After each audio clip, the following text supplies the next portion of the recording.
Good morning. Unfortunately, it seems I need some help. I haven't been doing very well with the compost this year, and I never did very well last year. But as you may know from an earlier video, I did find this sifted topsoil, they're calling it, and it's extremely high in organic matter. I was given some money, so I said I'm going to go and get another truckload of that now so that I can put some on those areas that I've been saying was very poor, and also on all the beds. As they come clear, I'll make sure I've got a layer of organic matter on top. Had I had to go and buy those bagged compost, it would have been just as much as I paid for this 1 yard. I would have to pay for 2 small bags of compost. That wasn't happening. And the other thing is, when you buy bagged compost, you're buying the bags. Here it's just bulk organic matter that he takes the little half-yard bucket on the loader, dumps 2 of them in there, and away to go.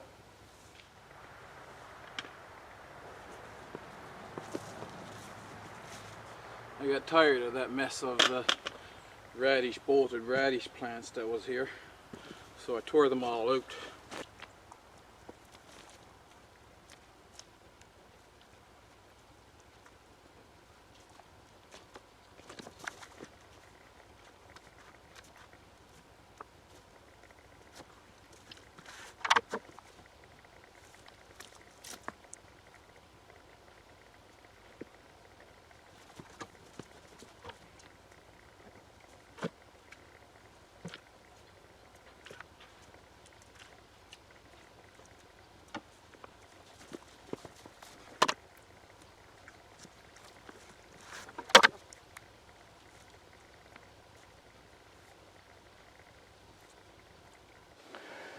This is the first time now you get to clearly see the asparagus that's here.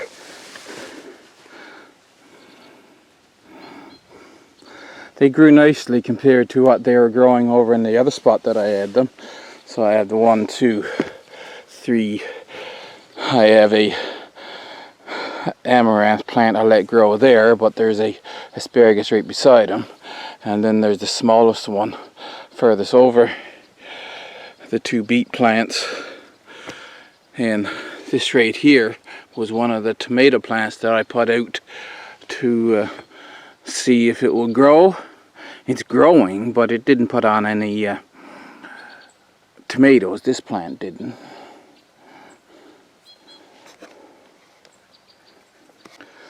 This bed I've already taken up the New York early, and I'm going to be putting garlic in here in October, last of October I think it is. And so I still have the parsnip plants, but I've put the soil all around them.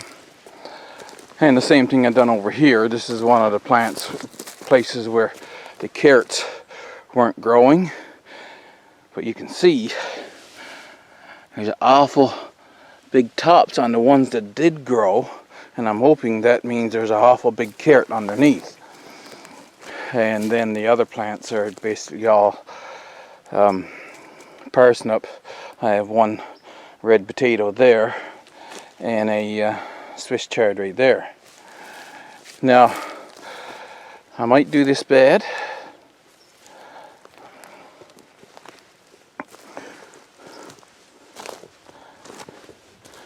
And I need to get these 2 beds done, but the beans are still in there, so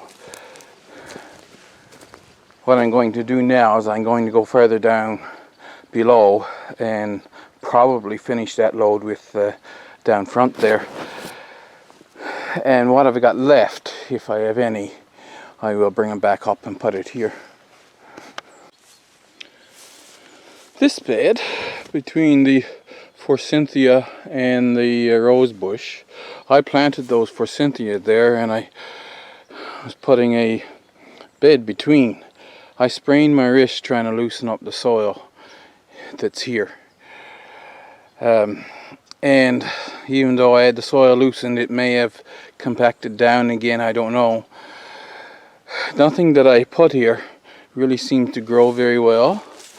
I mean, this is the worst of my lovage, and the St. John's wort's not growing very well. This is my second attempt at putting strawberries, and strawberry plants, they're still alive. They did put a couple of strawberries on, but nothing worth talking about. One up there died. So I'm going to put on a couple inches of that soil here, and I've got that cardboard put out there so that this bed then on both sides will come straight down from the circle that I have around the forsythia.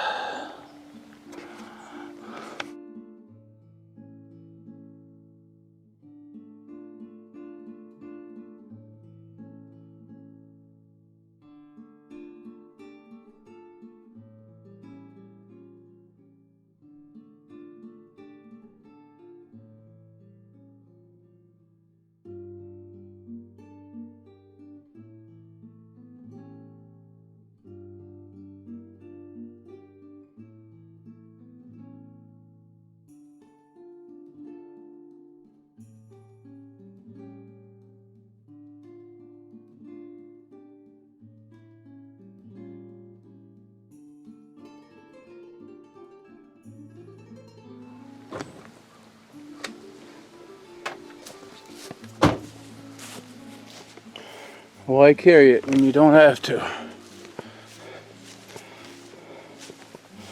Move you up here.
Of course, we'll have to wait till next year now to see if this will actually be beneficial.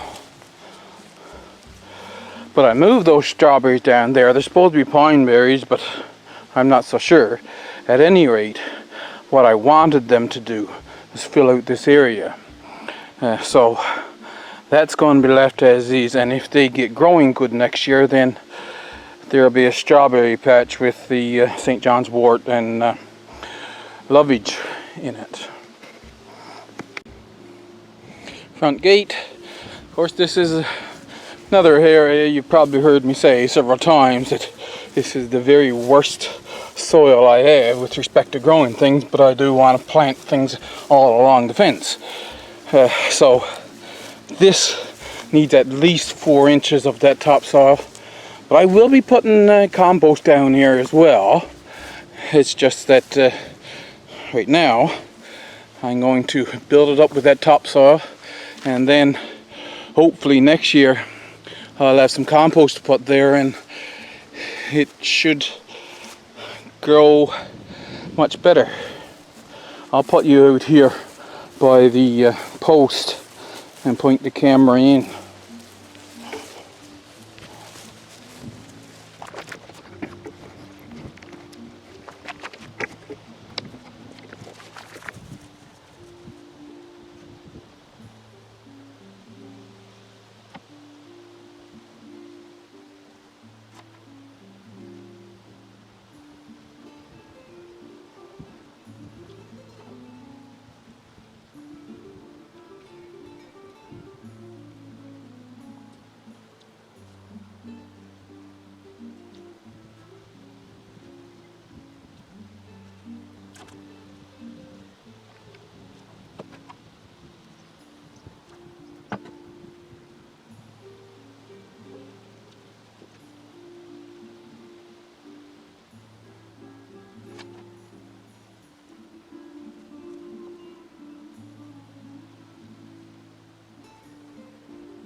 The rain came and I had to put you inside. That's okay. I had to do the outside. Just carry it along in buckets and lay it out. Maybe we'll walk along the outside too. So now next year, this should be fairly good growing conditions.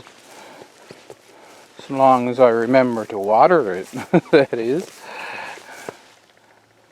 Let's go inside now. You see, there's the bunching onions that I had there. Now, I mean, there's 3 inches of soil I just put there, but you can see how much better they grew over in the center area, right? This soil is pretty good. Always will looking nice as it's newly done, but as gardeners would know, next year I'm going to have to be pulling weeds from this. But even at that, with a layer of sifted organic matter on top, it's going to look a lot nicer than if you have the stony ground, packed ground that you just can't get the weeds out of properly. So that's why I say don't till in your sifted compost, or in this case I just got, they call it sifted topsoil. Just let it layer on top and let the worms do their work. I'll still have some what to do around the forsythia, but as you can see now, I got it brought out and it's straight. I don't have to, when I'm mowing, I don't have to go in around the tree. And for this bed, I think I said before, but I think I should have a border around this one, which will come at some point. But it's looking good there now. Hopefully things grow better next year. I have another plan I'm going to try, but not with these 2 beds. Now I've got a nice layer of organic matter on top of this bed and on top of this one. So I don't know what's going in this bed next year yet. This one over here, I know it's going to be garlic. And I'll be able to keep this bed looking nice now. Like I say, I let the radish seed grow up, but I'm not going to do that next year. I'm going to keep it out of there, and the asparagus will grow up. I might let a few amaranth grow. I might try a tomato again, and maybe some red beet seed. We'll see.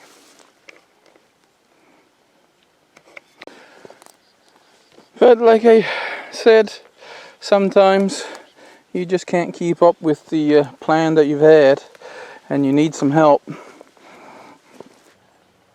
I was able to find a company that would sell an high organic matter sifted soil in bulk, so I was able to get it in this condition. I'm not happy with how some people buy a lot of bagged compost, but if that's what you got, that's what you got, right? So I hope you enjoyed this little update, and hit the like button if you enjoy watching what somebody does in a rural area away from the traditional farming to grow a food forest and veggie garden. Make sure you're subscribed, and I shall see you in the next video.